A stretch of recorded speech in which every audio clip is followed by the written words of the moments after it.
crime that happened. You've also posted private text messages with TLC and with Eli. Yeah. That violates your confidentiality. No, my text messages are not in the confidentiality clause.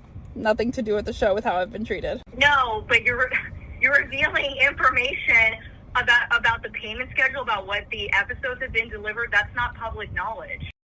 Hi friends, it's Katie Joy from Without a Crystal Ball. Today, there's finally some real pushback against Blake Lively and the claims she's made about content creators. Wayfair and attorney Kevin Fritz are now standing up and defending those who create online content, especially after Blake Lively made serious accusations involving subpoenas and what she says is a smear campaign supposedly being run by Melissa Nathan. In a new letter sent to the judge today, Kevin Fritz responded to Blake's request to force action, which she submitted last Friday in her motion. Blake says that content creators who were subpoenaed are now making her look like the bad guy. She claims she's receiving backlash and is blaming Melissa Nathan. Just because Melissa labeled one of her documents as a EO attorney's eyes only. Blake is basically trying to blame Melissa for people criticizing her online. This pattern seems familiar. Fritz strongly disagrees with her. In his response, he says that Blake's claims that Wayfair is leading a worldwide media smear campaign are completely unrealistic. She says the campaign is untraceable. But that doesn't make sense because she already knows exactly which articles and authors she's upset about. So calling it untraceable just doesn't hold up. Blake knows who she's targeting. She knows who she's subpoenaing. Fritz explains that her actions are simply a way to dodge responsibility for the backlash she's getting. She says that a group called TAG may have hidden its involvement in a supposed smear effort back in August. But even after months of investigation and getting thousands of pages of documents, she has no real proof. According to Fritz, all Wayfair did was protect its name after Blake's accusations became public.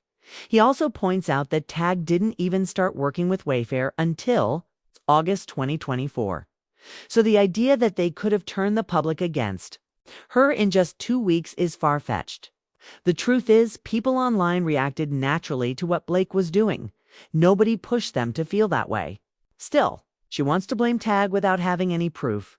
Blake argues that some people have spoken publicly about her and the case, and she thinks TAG made them do it. But Fritz says that's not true. The people mentioned were just those TAG had talked too often just to provide official statements to the media, something both sides have done. This kind of contact isn't shady or illegal. It's part of how legal teams respond when the media asks for comments. She also complains that Melissa Nathan shared official statements with content creators like me when we asked for comments. But again, that's not part of any hidden campaign. That's just public communication in a legal case. TAG didn't try to ruin Blake's name or talk to creators until 2025. When we started reaching out for comments ourselves, Blake says content creators are now painting her as the villain and wrongly comparing her subpoenas to a smear campaign. But honestly, it's not TAG's fault. It's her own subpoena sent to places like Google, TikTok, YouTube, and Twitter that made the public react. If she didn't want this kind of response, she shouldn't have gone after us in the first place. Just asking someone for a comment isn't slander. Also, if the information Blake is worried about is marked for lawyers' eyes only, then the public couldn't have seen it anyway. So how could it possibly hurt her reputation? In short, Blake Lively is trying to blame others for the backlash she's facing. But there's no evidence of any smear campaigns to her own legal actions. Blake Lively's legal team has issued subpoenas to social media companies, asking for private details like phone numbers and financial records of certain content creators. This step has triggered serious public backlash. According to a report, if Blake was hoping people would support her in the ongoing sexual harassment case with Justin Baldone, that support seems to be fading fast, especially now that the public has learned she's trying to get personal data from Google about YouTubers who support Baldone out of all the names mentioned in her interrogatory responses. Both Media professionals and online creators, only one person was actually targeted by the social media subpoenas. That appears to be Andy from Popcorn Planet, although this hasn't been confirmed officially. What's more, Andy is also the only one named under an attorney's eyes only EEO designation, which makes his identity confidential in court records. The only known interaction between Andy and Blake's legal side is that he received a formal statement from them, nothing more. That's it. He didn't work with them, didn't plan any attacks, he just got a statement like any journalist might. Blake's team seems to be blaming Wayfair and Tag for the public turning against her. However, the documents marked AEO and the list of people involved in media conversations have nothing to do with the negative attention she's getting now. The backlash came because of her actions specifically. The subpoenas she sent out to social platforms, asking for sensitive information, rather than continuing a professional discussion to clarify or resolve the matter. Blake's lawyers went straight to court and filed a motion. That motion, however, lacks any solid legal basis. There's no clear justification for why she wants the information in the interrogatories to be public. Nor does she explain how it proves anything about a supposed smear campaign in reality. This entire motion seems designed to put the blame on Tag and the Wayfair parties for the criticism Blake has received. The fact is, content creators and journalists are upset because she targeted them with legal orders. She presents herself as a victim of unfair treatment, but it's her own decisions that caused this situation. Instead of taking responsibility, she tries to shift the blame to others. Tag had labeled certain names as confidential because those were internal contacts with journalists or creators, and exposing them could hurt their business. Kevin Fritz explained in a formal declaration that these names are considered trade secrets under court protection rules.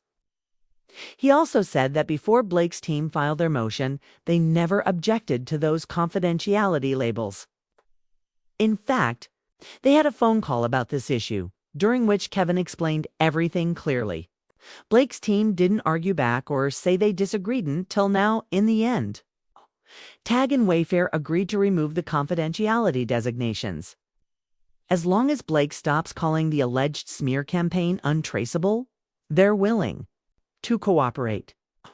But they're also committed to proving that these smear claims are simply not true the day after Blake Lively filed her motion.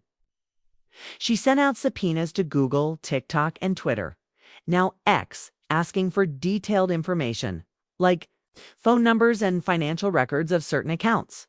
These subpoenas revealed the identities of many individuals, but only a small number were actual content creators. The rest were reporters or people connected to well-known media outlets like the Daily Mail or New York Post.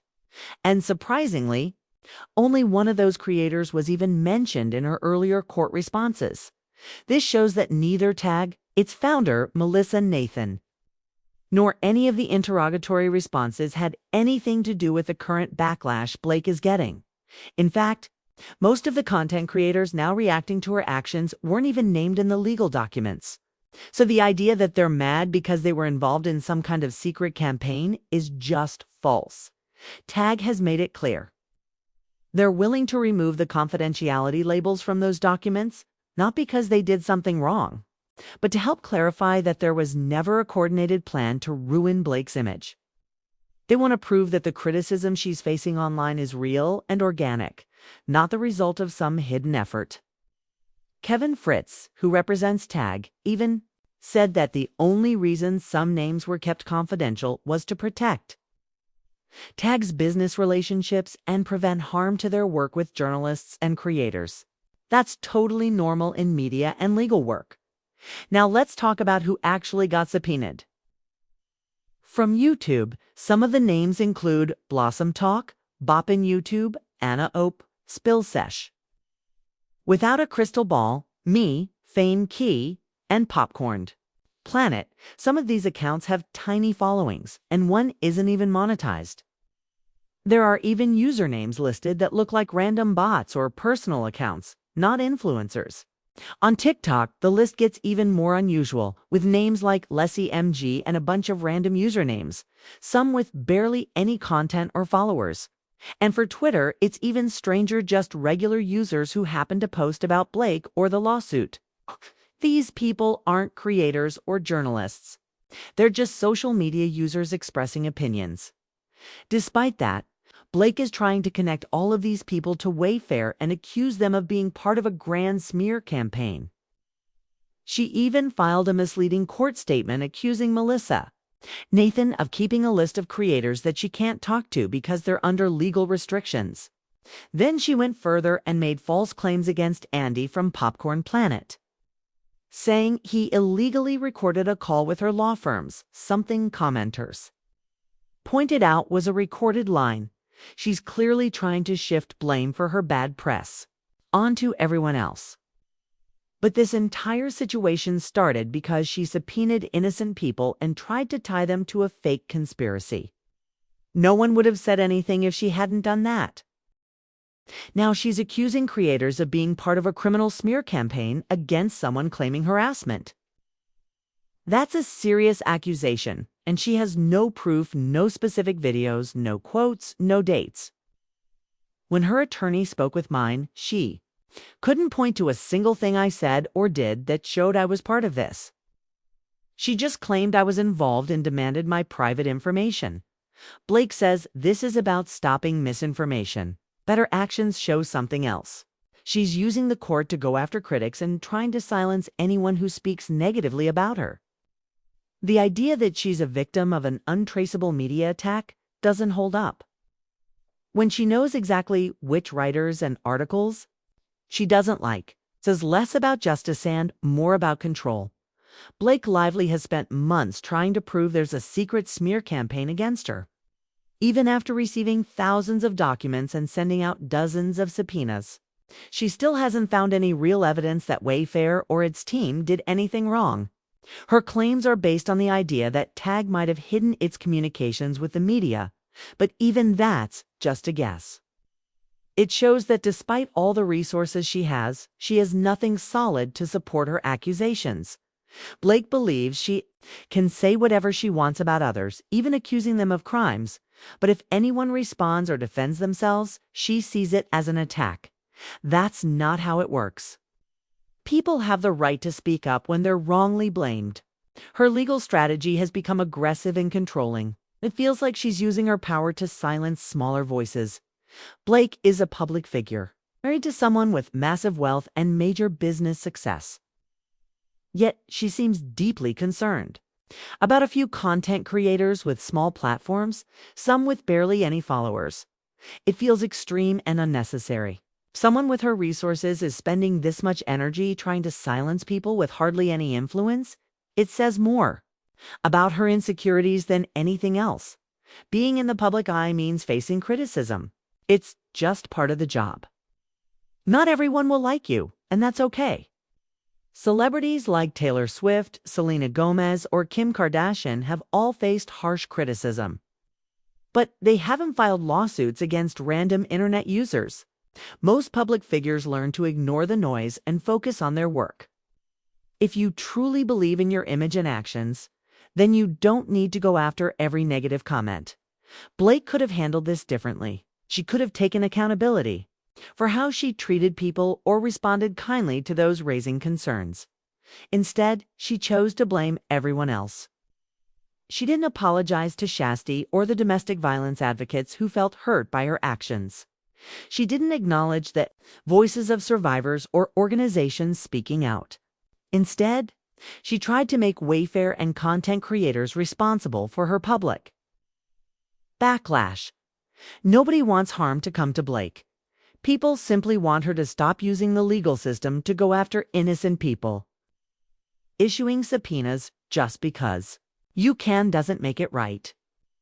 The fact that a federal judge in New York is allowing this to continue is troubling. She hasn't shown any proof of a smear campaign, hasn't received an EEOC letter to support her lawsuit, and yet the case moves forward. Judges should be able to recognize when someone is misusing the court. At some point, they need to step in. and protect the people being targeted unfairly. That's what makes Kevin Fritz and Wayfair's response so important. They've stood up not only for themselves, but for all content creators being dragged into this mess without reason. So thank you, too, Kevin Fritz and Melissa Nathan, for defending creators and calling out this behavior. What do you think? Leave a comment, give this video a thumbs up, subscribe for more updates, and share it with your friends. Thanks for watching, besties.